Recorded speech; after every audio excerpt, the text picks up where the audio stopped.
So hi guys, Adarsh here. तो आज का सेशन हम लोगों का बेसिकली क्वेरीज बेस्ड होने वाला है। मतलब जो आप लोगों के द्वारा क्वेरीज रेस की गई थी उसके बेसिस पे ये सेशन मैंने तैयार किया है। इनमें क्या क्या डिस्कशन होगा वो आप सुन लीजिए। पहले तो जोसा रिलेटेड जो आप लोगों के डाउट्स हैं उसको डिस्कस करेंगे। उसके बाद इसके बीच में ही जेईई मेंस 2022 के लिए जो कुछ बच्चे के डाउट्स हैं उसको क्लियर करेंगे। उसके बाद कुछ बच्चों की डाउट्स प्राइवेट कॉलेजेस जैसे कि कॉमेट के कॉलेज को लें, यूपीट्यूब के कॉलेजेस को लें, WBJEE के अंदर जो कॉलेजेस आते हैं उनको लें, उसके रिगार्डिंग है उनको भी लेंगे। और साथ ही साथ कुछ करियर रिलेटेड भी है जैसे कि CS, IT, EC, electrical, mechanical, इसके रिगार्डिंग भी है। तो उसके रिलेटेड भी एक डाउट थी तो उसको भी मैंने यहाँ पे लिया है। तो कुछ 10-12 डाउट्स हैं, उनको मैं आज के इस वीडियो में सॉल्व करूंगा एक एक कर। तो सबसे पहले डाउट जो है वो जोसा काउंसलिंग के रिलेटेड है। उन्होंने एक बच्चे ने पूछा है कि भैया स्टेट ऑफ एलिजिबिलिटी जो प्रूफ है उसमें हम लोग क्या डालेंगे। तो देखो यार, स्टेट ऑफ एलिजिबिलिटी प्रूफ का मतलब ये है कि आपने किस जगह से क्लास 12 की परीक्षा दी। अब जिस जगह से आपने क्लास 12 की परीक्षा दी है वो अगर आप लोगों की क्लास 12 की मार्कशीट में है तो आप मार्कशीट सबमिट कर दें। अगर आपके पासिंग सर्टिफिकेट में उस जगह का नाम जिक्र है, स्कूल का या जगह का नाम, तो आप उसको भी अपलोड कर सकते हैं। तो अगर आप मार्कशीट अपलोड करते हैं तो कोई दिक्कत की बात नहीं है, वो भी एक्सेप्ट किया जाएगा। पासिंग सर्टिफिकेट अगर आप जमा करते हैं तो उसमें भी कोई दिक्कत नहीं आएगी और वो आप लोगों का ले लिया जाएगा। ठीक है। अब दूसरा डाउट आता है, एक बच्चे ने बोला है कि भैया अभी हम लोगों ने जो डॉक्यूमेंट अपलोड किया तो हम लोगों के जहां पे मैंने डॉक्यूमेंट अपलोड किया है उसके नीचे में क्वेरीज आई है। मतलब क्वेरीज मतलब सपोज फॉर एग्जांपल किसी बच्चे का ऐसा हो सकता है कि जैसे कि एक बच्चे ने मुझे मेल किया कि भैया मैंने EWS सर्टिफिकेट जिस फॉर्मेट में मुझे जमा करना चाहिए था उस फॉर्मेट में मैंने जमा नहीं किया था, मैंने अपने ढंग से बना लिया।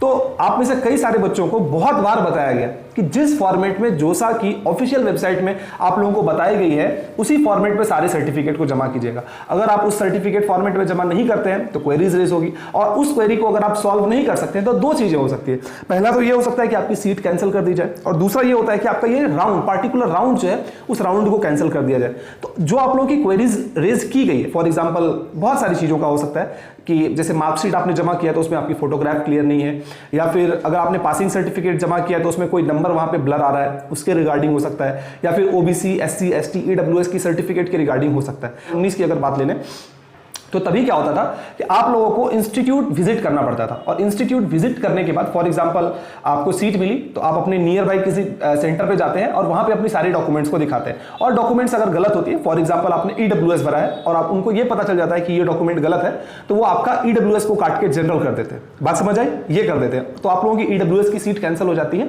और फिर अगले राउंड में आप लोगों को जनरल की सीट्स वो मिलती है। अगर आप बोलोगे कि मुझे टाइम चाहिए तो वो वहां पे टाइम वगैरह वो नहीं देते। और इस साल ये कैसा होगा ये आप भगवान जाने किस तरीके से होगा। तो तीसरा सवाल आता है एक बच्चे का कि भैया अगले साल जेईई मेंस की जो परीक्षा होगी वो 2 बार होगी या 4 बार होगी। तो मेरे ख्याल में जितना मैं अभी तक मुझे अनुमान लग रहा है अगले साल जेईई मेंस की परीक्षा सिर्फ और सिर्फ 2 बार होनी चाहिए। इस बार कोरोना को लेकर 4 बार परीक्षा कर दी गई थी, लेकिन 2 बार अगर परीक्षा होगा तो आपके लिए भी अच्छा होगा और सारे बच्चों के लिए भी अच्छा होगा। ठीक है। उसी के बाद एक बच्चे ने मेरे से पूछा है कि भैया अगर जेईई मेंस 2 बार होगा तो मेन फोकस हमारा किस पे होना चाहिए। जेईई मेंस जनवरी या फरवरी में जो पेपर होने वाला है, अब कभी भी हो सकता है, वो जनवरी में भी हो सकता है, फरवरी में भी हो सकता है, तो उस पर होना चाहिए, या अप्रैल या मई में जो पेपर होना चाहिए हो रहा है उसके ऊपर होना चाहिए। तो मेरे ख्याल से आपका मेन फोकस आपकी जो जनवरी या फरवरी में जब भी आपकी पेपर हो तब की होनी चाहिए। तभी कम मार्क्स पे भी अच्छे परसेंटाइल बन जाते हैं, लेकिन अप्रैल में कंपटीशन बेतहासा बढ़ जाएगा। खास करके अगर आप एक ड्रॉपर हैं और इस वीडियो को देख रहे हैं तो ध्यान रखें इस बात का कि जनवरी और फरवरी की जो पेपर है उस पर जान लगा देना है। ठीक है। अच्छा, अब जेईई मेंस से रिलेटेड ही एक चीज मैं आप लोगों को एक इन्फॉर्मेशन, शॉर्ट इन्फॉर्मेशन देना चाहता हूं कि जो भी बच्चे अभी एज ए ड्रॉपर या फिर एज ए फ्रेशर अगर आप जेईई मेंस और जेईई एडवांस की तैयारी कर रहे हैं तो अनअकैडमी पे आप लोगों के लिए एक रिवीजन बैच आ रहा है जो कि 3 नवंबर को आ रहा है। ध्यान रहे, रिवीजन बैच। ठीक है। इसमें जेईई मेंस और जेईई एडवांस की पूरी तैयारी आप लोगों को कराई जाएगी और ये बैच जो है वो 3 नवंबर से आप लोगों का स्टार्ट हो रहा है। और कई सारे इसमें डाउट वगैरह भी आप टीचर से पूछ सकते हैं और कई सारे बच्चे ऐसे हो सकते हैं जो कि चाहते हैं कि भैया इसमें मुझे स्कॉलरशिप वगैरह अगर मिल जाती क्योंकि मेरी प्रिपरेशन अच्छी है तो अच्छा होता।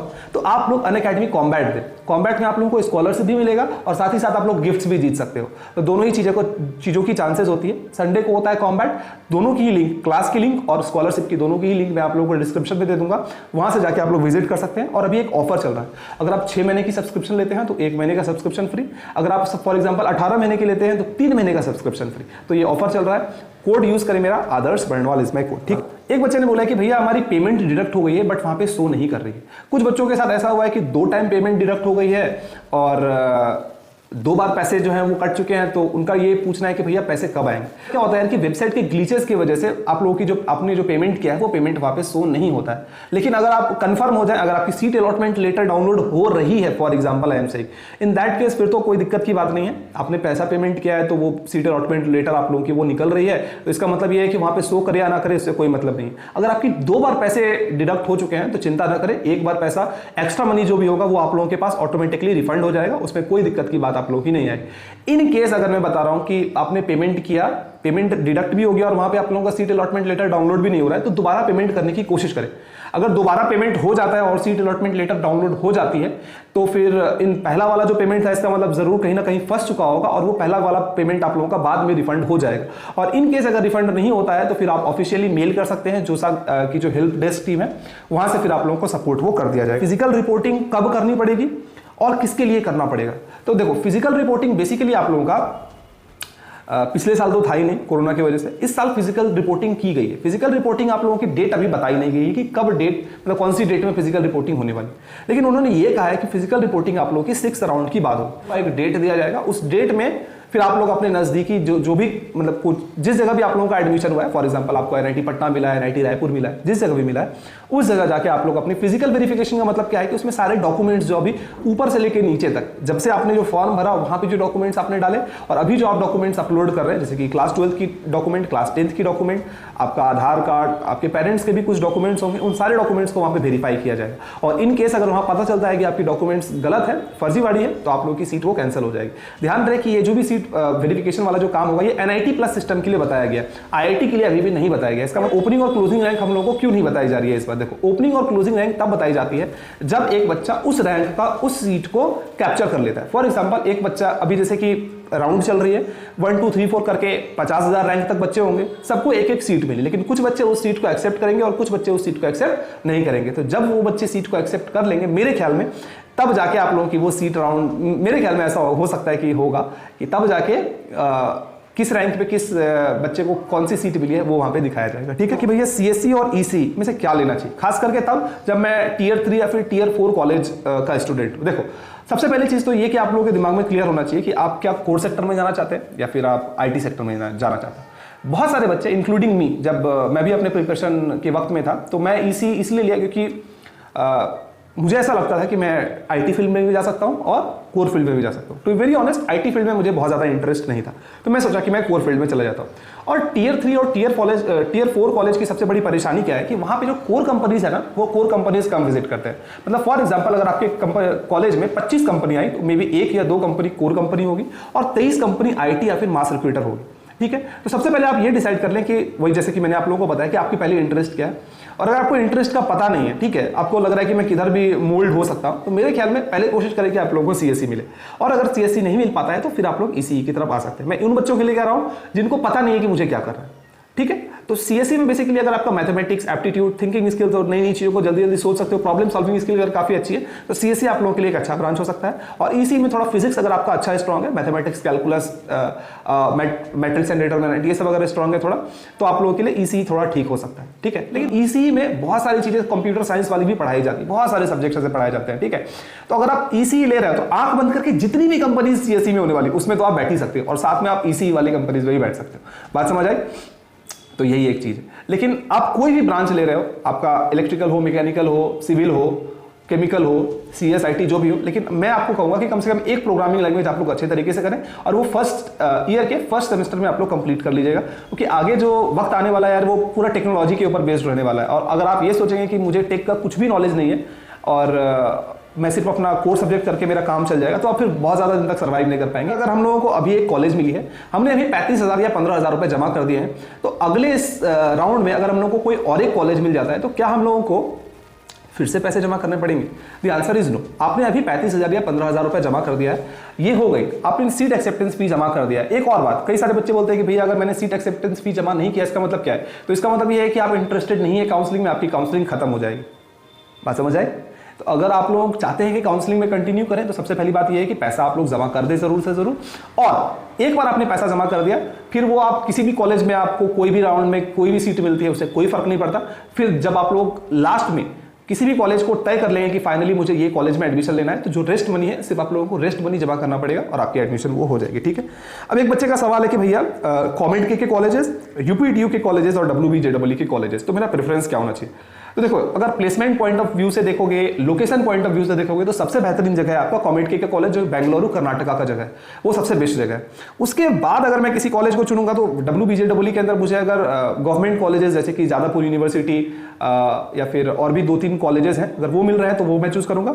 और यूपीटीयू में भी, तो अगर यूपीटीयू के अंदर अगर आप कॉलेजेस देखेंगे यार, तो जो अच्छे कॉलेजेस थे जैसे कि एसबीटीयू कानपुर था, एमएमयूटी मिलता है, पहले था, इंक्लूड था यूपीटीयू के अंदर, अब तो वो हट चुकी है। ठीक है, वो अब जेईमेंस के थ्रू ले रही है, और बाकी यूपीटीयू के कॉलेजेस में भी आप लोगों को जेईमेंस के थ्रू एडमिशन मिलता है। कॉमेट के कॉलेजेस डेफिनेटली बेहतर है, लेकिन दो चीज आप लोगों को देखना पड़ेगा कि आपकी बजट क्या है, क्योंकि कॉमेट के कॉलेजेस में अगर आप जाएंगे तो 12-14 लाख आपका खर्च होगा ही होगा 4 साल के अंदर। ठीक है, लेकिन डब्ल्यूबीजेडब्ल्यू और यूपीटीयू के कॉलेजेस में थोड़ा कम में भी आपका काम चल सकता है, मे बी 8 से 10 लाख में आपका काम चल सकता है।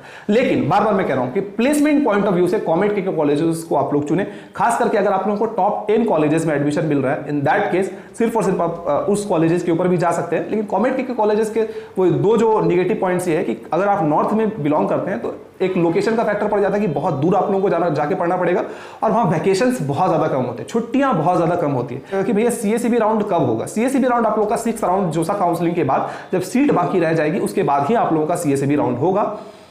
तो कब होगा? 6th राउंड के बाद, जब भी आप लोगों की वो डेट्स वगैरह वो आ जाएगी तो मैं आप लोगों के लिए वीडियो वो बना दूंगा। ठीक है, अच्छा, 6th राउंड के बाद भैया क्या करना पड़ता है, किस तरीके से हम लोगों की एडमिशन होगी? देखो, पिछले साल तक तो यही था कि आपकी 6th राउंड में फॉर एग्जांपल आपने तय कर लिया कि मुझे एडमिशन लेना है, तो पैसे पेमेंट करने पड़ते हैं, और जैसे ही आप लोगों ने पैसा पेमेंट कर दिया तो कॉलेज के साइड की तरफ से आप लोगों को ना एक मेल आता है, उस मेल में व्हाट्सएप ग्रुप रहता है, उस व्हाट्सएप ग्रुप में आप ज्वाइन हो जाते हो, और उसी तरीके से फिर आप लोगों की क्लासेस वगैरह वो चलने लगती है। ठीक है, और पिछले साल मतलब 2020 से पहले अगर देखेंगे तो क्या होता था, आपने तय कर लिया कि मुझे इस कॉलेज में एडमिशन चाहिए, तो आप उस कॉलेज में आप लोगों को जाना पड़ता था, फिजिकली वेरीफाई करना पड़ता था अपने आप को, डॉक्यूमेंट सबमिट करना पड़ता था, आप लोगों को एडमिशन लेना पड़ता था, फिर आप लोगों को हॉस्टल अलॉटमेंट हो जाती थी, और उसी तरीके से फिर आप लोगों की वो क्लासेस स्टार्ट हो जाती थी। ठीक है, और इस साल का आप देखो सिस्टम क्या होता है, मेरे ख्याल से वही होगा कि फीस आप लोगों को पेमेंट करना पड़ेगा, है ना, फिर आप लोगों को एक ग्रुप में वो एडिशन हो जाओगे आप लोग, और उस ग्रुप में एडिशन होने के बाद अगर फिजिकल वेरिफिकेशन के लिए जैसे कि बोला गया है एनआईटी, ट्रिपल आईटी और जीएफटीआई के लिए, तो आप लोगों को वहां पे जाके अपने आप को फिजिकली वेरीफाई करना पड़ेगा,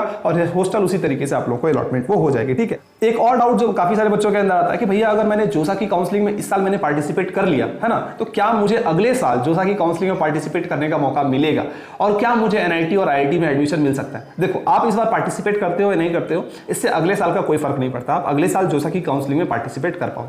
लेकिन एक बड़ी चीज जो आती है वो ये है कि फॉर एग्जांपल अगर आपको इस बार आईआईटी अलॉट हो गई, फॉर एग्जांपल आपको आईआईटी जम्मू मिल गई, उसमें कोई एक ब्रांच आप ले लिए, ठीक है, तो अगले साल आप फिर आईआईटी में एडमिशन नहीं ले पाओगे, क्योंकि आईआईटी में अगर आपको एडमिशन मिल जाती है और उस सीट को अगर आप ड्रॉप करते हो तो अगले साल आप लोगों को फिर आईआईटी में एडमिशन लेने का मौका नहीं मिलेगा। लेकिन फॉर एग्जाम्पल आपको इस साल कोई एनआईटी में, जीएफटीआई में या फिर ट्रिपल आईआईटी में एडमिशन मिलती है और आप लेके छोड़ देते हो, तो फिर अगले साल आप किसी आईआईटी में भी एडमिशन ले सकते हो, किसी एनआईटी में भी ले सकते हो, जीएफटीआई, ट्रिपल आईटी किसी में भी ले सकते हो। ठीक है, तो यही एक चीज थी जो कि मैं आप लोगों के साथ डिस्कस करना चाह रहा था, और मेरे ख्याल में मैंने जितने भी डाउट्स आप लोगों के लिए थे वो सारे ही डाउट्स आप लोगों के लिए क्लियर कर दिया।